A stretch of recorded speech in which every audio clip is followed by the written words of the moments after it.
Um publicitário mostrou que recebeu dinheiro para ir ao cercadinho fazer perguntas do agrado do presidente.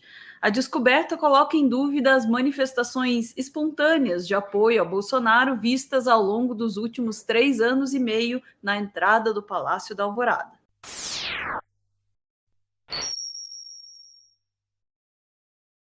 3 anos e meio de Bolsonaro, 3 anos e meio de cercadinho, muita coisa aconteceu por lá. Até a natureza, até a utilidade do cercadinho mudou.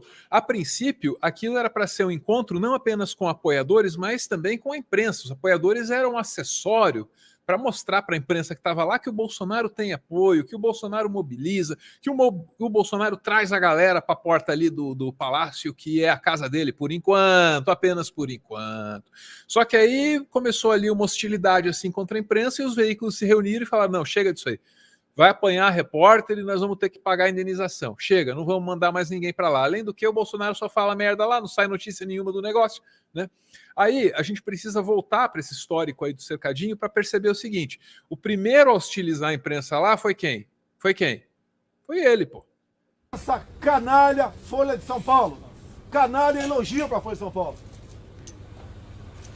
O atual superintendente do Rio de Janeiro, que o Moro disse que eu quero trocar por questões familiares. A história aí é sobre ele mexendo na Polícia Federal para salvar os filhos, né? A Folha tinha revelações importantes sobre isso. Não tem nenhum parente meu investigado pela Polícia Federal, nem eu, nem meus filhos, zero.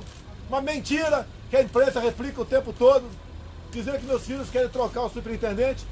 Para onde é que está indo o superintendente do Rio de Janeiro? Para ser o diretor executivo da PF. Ele vai sair de superintendência, da superintendência, são 27 superintendentes do Brasil. Aguenta firme aí que vai escalar muito. E aí, eu estou trocando ele? Eu estou tendo influência sobre a Polícia Federal? Vocês são loucos!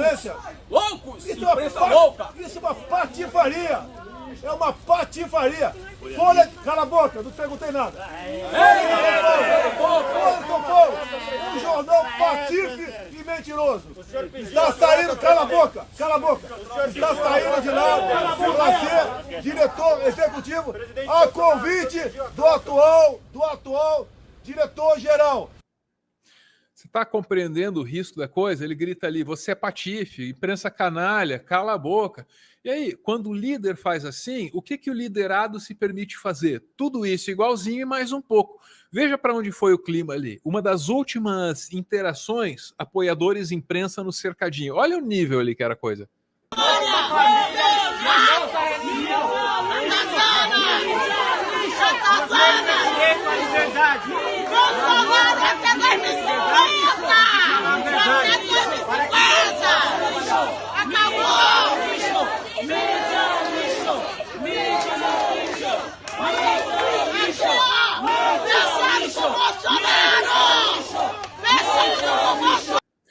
Bom, muito bem, tá aí então a hostilidade dos apoiadores do Bolsonaro, a imprensa no cercadinho. A imprensa parou de ir, os apoiadores continuaram e durante muito tempo todo mundo se perguntou, vamos ser sinceros, muita gente estava desconfiada desse negócio. Será que tudo aquilo ali é espontâneo? Será que todo mundo ali realmente pode dizer eu vim de graça, né? E essa dúvida permaneceu até exatamente o dia 20 de setembro de 2022, Ana, quando a Folha de São Paulo, esse jornal chamado de canalha no cercadinho tantas vezes, nos trouxe essa informação. Tá contigo a manchete, doutora? Tá sim. Olha lá a manchete. Fui pago para ser apoiador fake e fazer pergunta ensaiada para Bolsonaro, diz publicitário. Foco do Brasil é citado em armação no cercadinho do Alvorada, quando o presidente atacou TV Globo. Planalto não comenta. Vamos lá.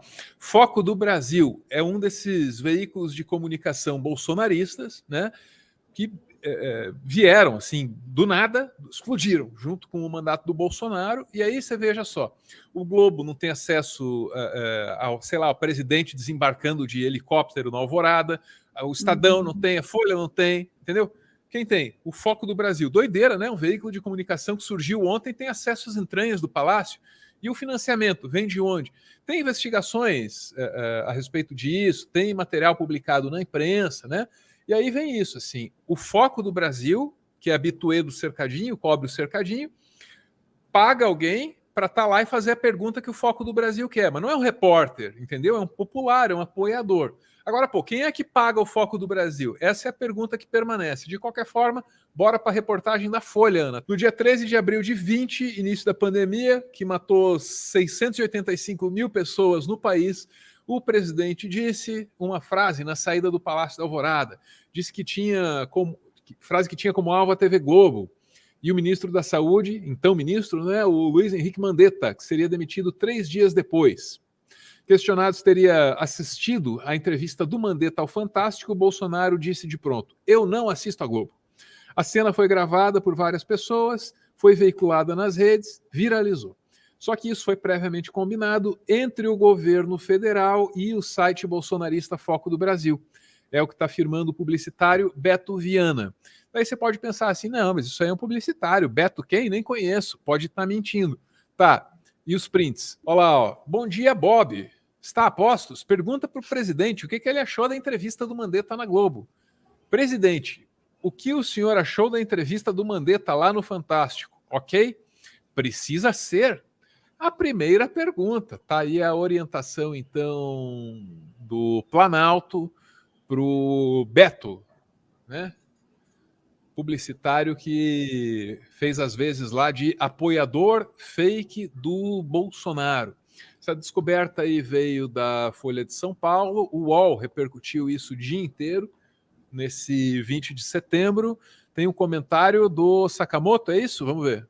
Olha, Fabiola, isso na verdade vem a confirmar, né, ao que tudo indica, vem a confirmar uma desconfiança de que todos os jornalistas que cobrem política em Brasília sabem de que o cercadinho é uma claque, né? E é uma claque, vou ser sincero, não estou falando que todo mundo, atenção, bolsonaristas, não estou falando que todo mundo que está lá é uma claque paga, mas tem gente lá infiltrada, remunerada exatamente para fazer esse papel de escada, para levantar para o presidente da República cortar. Né? Quando já teve casos, inclusive, de pessoas que haviam sido contratadas pelo Ministério dos Direitos Humanos, ainda na época da ministra Damares Alves, uma pessoa, um homem que até se envolveu em violência contra enfermeiras num protesto na Praça dos Três Poderes, que ele era contratado pelo Ministério dos Direitos Humanos, né, e estava presente nesse tipo de ação para exatamente criar tumulto, para causar. E naquela época tem muitos jornalistas, desde então, que vem tentando entender, tentando investigar para saber o quanto desse cercadinho do Bolsonaro não é orgânico, ou seja, não é espontâneo, mas é combinado. Esse é o ponto, né? O que a gente está vendo, que mostra essa reportagem importantíssima da Gabriela Biló, que é uma excelente fotógrafa, do Ranier Bragon, que é um excelente repórter, que é o quê? Que parte, assim, caso de cercadinho pago, de claque paga. O cercadinho do presidente da República, indícios de que ele é uma claque paga. E isso, na verdade, acaba colocando em xeque o próprio Bolsonaro, sabe? O Bolsonaro, ele foi eleito com aquela coisa da espontaneidade, não? Ele é espontâneo, ele fala o que ele pensa, ele responde de bate-pronto para os seus seguidores, ele é rápido, ele é genuíno. Será mesmo? Ou, tipo, o caso aqui que a gente viu, na verdade, que é tudo um grande teatro em que o presidente é treinado para responder aquilo que já sabe e poder incendiar o seu rebanho de seguidores, né? É para o Bolsonaro extremamente feio essa situação. Tá aí o Sakamoto, quero ouvir a Ana a respeito disso, mas antes vou trazer aqui o comentário do Pepe. Olha lá, ó, diz ele que tudo isso é mentira, a manchete é comprada, o Bolsonaro não faz isso, não paga ninguém para falar bem dele. O povo fala que gosta. Vocês sou eu e a Ana, né? São covardes, mentirosos, vocês não têm audiência. A última afirmação até que é verdade, tem 3 mil pessoas aqui, se ligar o Jornal Nacional é quanto? 3 milhões, sei lá. Né, Pepe? Essa parte aí você tem razão, não vou querer ficar aqui cantando de galo, dizer que aqui é o maior canal do mundo e tal. Mas, Pepe, é um exercício de inteligência e maturidade a gente admitir que fez uma escolha que nos prejudica. Uma escolha errada. Precisa de maturidade, inteligência e é uma demonstração assim de grandeza, Pepe, você olhar, né, para suas escolhas diante da urna, às vezes diante do caixa do mercado, né? Fiz a compra errada, entendeu? Escolhi errado na urna, não tem problema admitir, Pepe. Tem print, Pepe. Eu também queria que fosse mentira. Eu não queria acreditar que uma coisa dessas está acontecendo, Pepe, naquele palácio que a gente mantém a duras penas, mas é a mais pura realidade. E obrigado por estar aqui, Pepe. Esse mérito você tem. Você pensa diferente e está aqui ouvindo o contraditório. Obrigado. Ana, tá contigo. Essa separação ali que foi acontecendo, né, ao longo do tempo, entre os apoiadores e a imprensa. E no final o que a gente tem é isso, os apoiadores entram dentro do espaço, os apoiadores, e aí questiona-se, né, esses apoiadores, a gente sabe pelo menos de um deles, que é alguém que está pago para fazer papel de apoiador, entendam isso, né? Essa é a denúncia que está sendo feita. Alguém foi pago para fazer papel de apoiador, então no mínimo uma pessoa ali entrou combinada já para fazer papel de apoiador e fazer uma pergunta. E essas pessoas entram, né, os apoiadores e junto o cara pago, numa tenda dentro do espaço do Palácio da Alvorada. E a imprensa fica do lado de fora, atrás de um tapume, ou seja, a imprensa não pode sequer ver o que está acontecendo ali. E isso, para mim, é um resumo do que é o governo Bolsonaro, né, que foi, aos poucos, hostilizando a imprensa ao ponto da imprensa simplesmente não conseguir cobrir as suas ações. E aí você diz, mas ele hostiliza porque a imprensa é vendida, a imprensa o trata mal.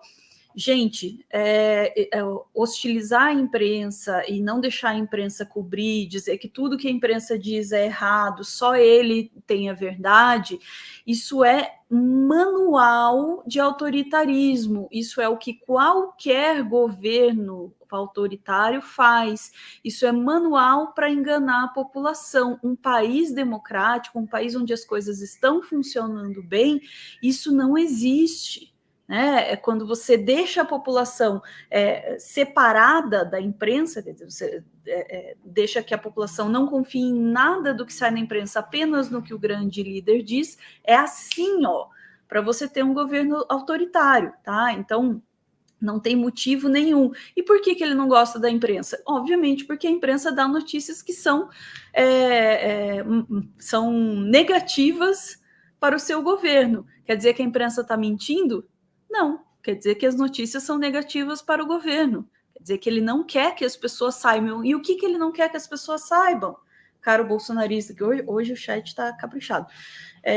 O que ele não quer que saiba? Das mansões compradas com dinheiro vivo, dos questionamentos a respeito da condução da pandemia, enfim, qualquer pergunta que o desagrade. O que me chamou muita atenção também nessa matéria que expõe, né, a compra da participação, né, do publicitário ali como um apoiador fake, é que ele mesmo diz que ele achava que aquela pergunta sobre a entrevista do Mandetta ia ser para o presidente responder alguma coisa sobre a pandemia, sobre o Mandetta, sobre as recomendações. Não, era só para ele dar, e aí são as palavras dele mesmo, uma mitada, para ele dizer não assisto a Globo, e ele, tanto é que ele até repete, né, depois, antes de entrar no carro, que não assiste a Globo, que é um jeito de reforçar uma mensagem que ele foi ali para passar, ele foi ali para gerar aquele corte para o Zap. Então acorda, galera, vocês estão achando que ele está dando mitada, nem a mitada do cara é orgânica, é de verdade, ele precisa ensaiar as mitadas dele, né? Perfeito. Queria só lembrar que já na posse do Bolsonaro a coisa foi super complicada. Assim, os colegas que cobrem a posse lá contaram assim que tiveram muitas dificuldades, Ana, enfrentaram deliberadas humilhações. Assim, é como se o cerimonial tivesse sido orientado a avacalhar a imprensa formalmente estabelecida, privilegiando essa galera aí emergente aí da comunicação bolsonarista, Foco do Brasil, essas coisas. Então, Ana, repórter grande, sério aí, gente com 60 anos de idade, 40 de profissão, atrás ali, Ana, de um cercadinho, mas não o cercadinho, né? Tô falando da posse, entende? De um cordão de isolamento sem nem água, sem nem cadeira para sentar o dia inteiro. Então a galera foi humilhada lá no dia da posse. Muitos colegas reclamaram muito mesmo, foi assim um escândalo, porque a cobertura de uma posse presidencial, você não faz ideia, é um negócio concorridíssimo na profissão. Os caras se estapeiam na redação para ver quem é que vai pegar a credencial e tal, sacou? E aí chega lá, é tratado que nem, entendeu?